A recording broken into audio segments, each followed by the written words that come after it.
This sounds pretty extensive. So how much time did it go on over? Throughout the summer of 2020, I think the report was actually completed and submitted on September 14th of 2020. So I want to speak with you about Ashley specifically. Did she ever show any hesitation about meeting you with Doug present? No. Okay. Did she act differently when she was with Doug meeting you as opposed to when she was not with Doug meeting with you? As I had indicated or described in my report, she did demonstrate or present with a different demeanor when seen together versus when I would just see her individually. Okay. And when you saw the two of them together, did they discuss the plans for going forward? And I'm talking about moving. So did they discuss that with you? Ashley had made it very clear that she had every intention and desire to relocate back to her home state of Maryland. Doug had the impression that this was something that he too could do because he had some connections through the Defense Department and some of the work that he did. He felt he'd have more clients up there, so he was perceiving that as he shared with me, a fresh start that they could reconcile and be together in Maryland.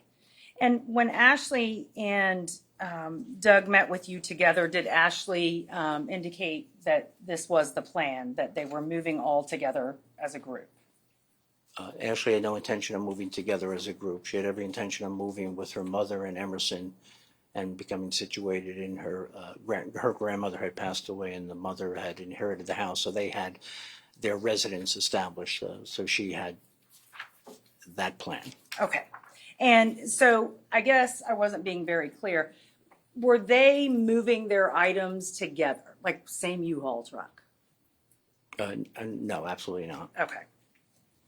So Ashley never told you about that?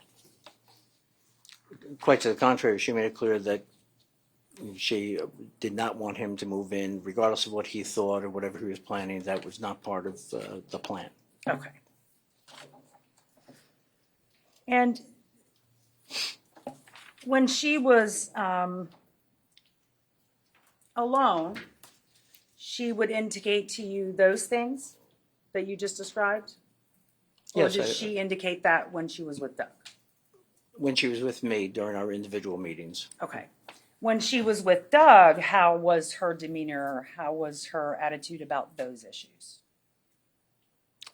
She would basically respond in a very deferential way. She would let him say what he wanted to say, but my focus was not so much on what their future plans were. They weren't even officially divorced. My focus was, again, getting back to the point about the best interest of the child. Child protection team is, how do we get this family out of this stressful situation and then create something that's going to be better for Emerson. Did Doug, during your joint sessions, did Doug express in front of Ashley that his hopes that moving forward this was going to be an attempt at reconciliation? Did he express that in front of Ashley? Yes, he did. Okay. Did Ashley ever correct him and say, whoa, wait a minute. No, we're not doing that? Not really. I think the closest she ever got to that was to kind of say, well, just kind of slow it down and, we'll talk about that later. And that's, that kind of thing. She would kind of deflect attention away from that. And did she ever say in one of her individual sessions with you, did she ever say anything to you about she was running out of time and needed to move to Maryland or something like that? Do you recall? Yes, we had that discussion in one of the sessions. And can you just explain what she said about that? In essence, she was very frustrated and concerned that I'm not going to object to, as I understand it, he's called as a fact witness, and he's giving opinions.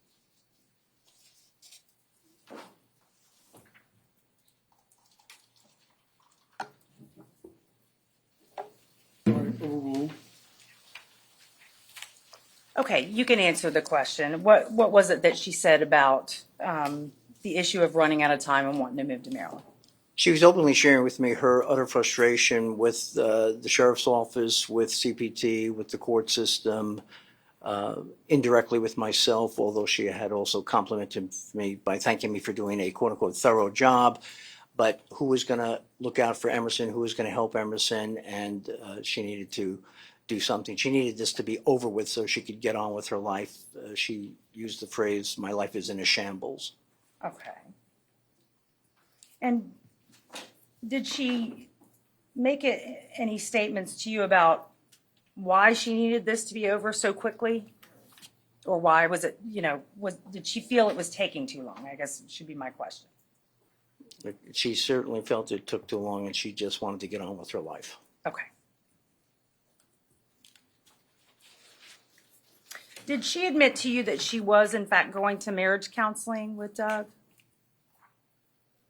She had been in agreement with them starting with a second marriage counselor, Dr. Quintel, after their attempts at marriage counseling with Sharon Foster had not worked out.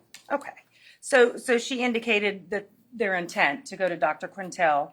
But during the same time, was she still saying they would not reconcile, or she was saying they did want to reconcile?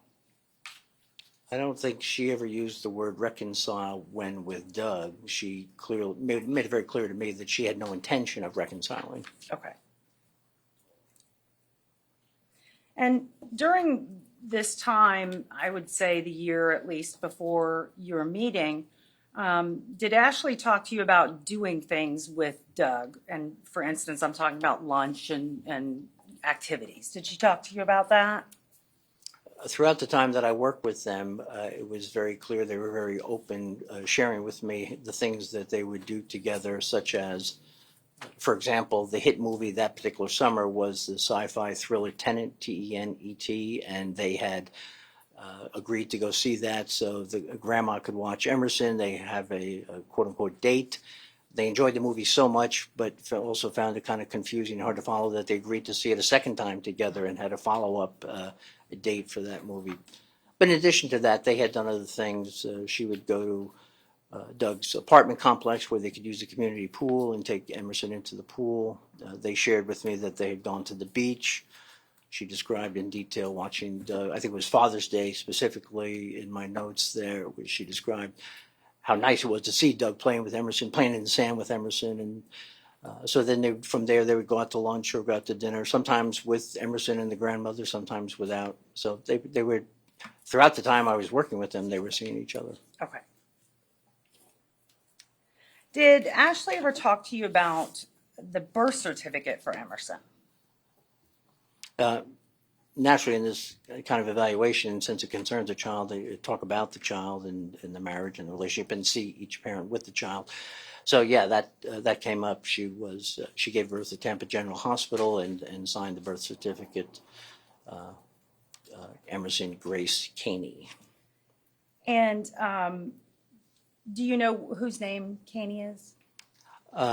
She wanted to keep her grandfather's family name, and so therefore she used that name. Okay, so the child wasn't named Benefield. Was not. And did she ever put, or did she indicate to you whether she ever put Doug on the birth certificate as the father? She did not. That became a point of contention for the two of them, things that they were discussing, changing the name from Emerson Grace Caney to Emerson Caney Benefield. That was an issue that they were discussing. And did she ever admit to you that she didn't tell Doug that she was even giving birth? She shared that she did not inform him. Okay.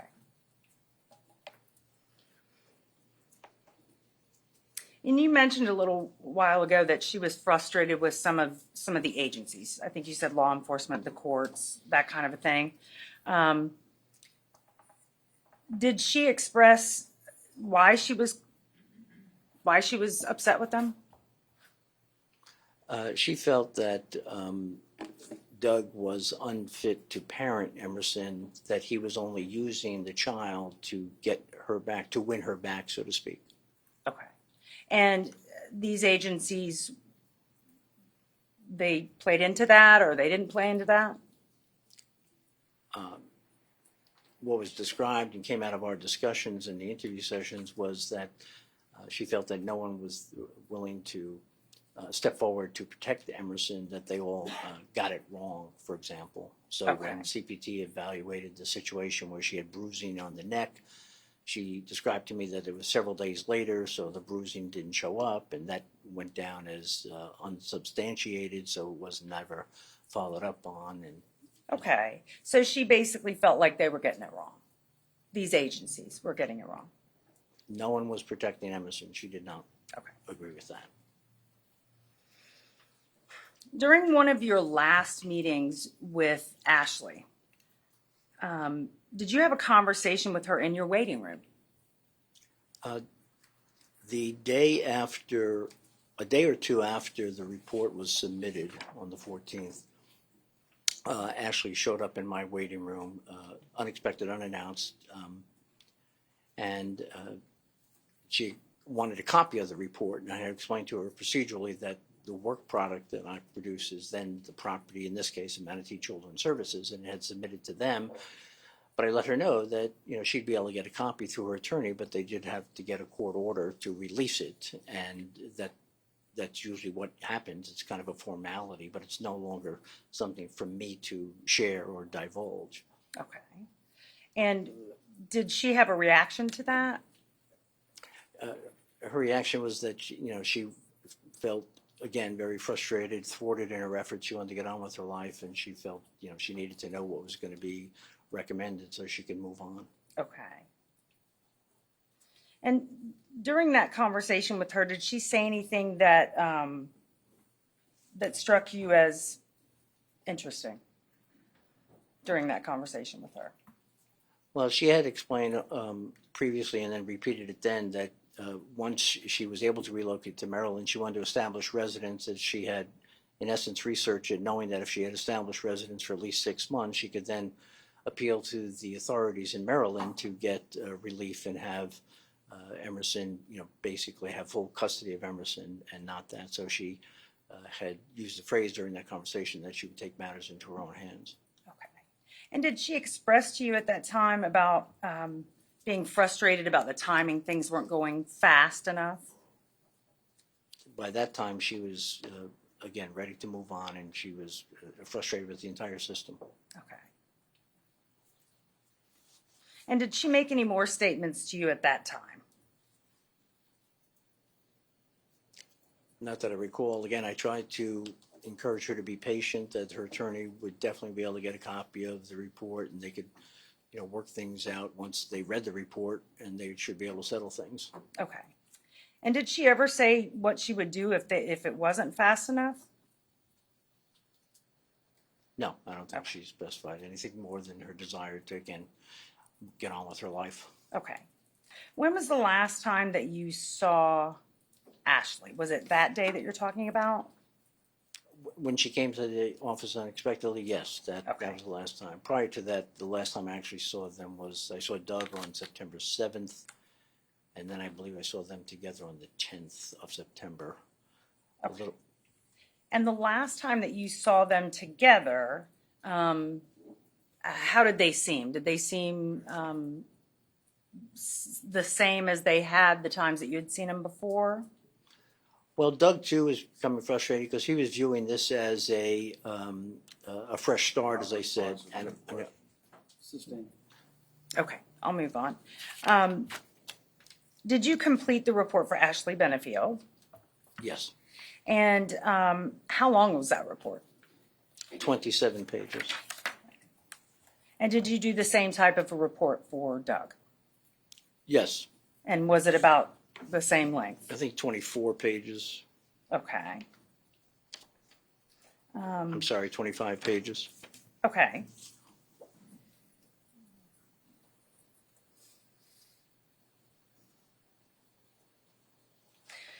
And I think you already explained this, but you turned your report over to CPT when? September 14th. September 14th. Okay. And then what happens to the after that is not in your hands. It is sometimes I find out, sometimes I get feedback, sometimes I don't. It's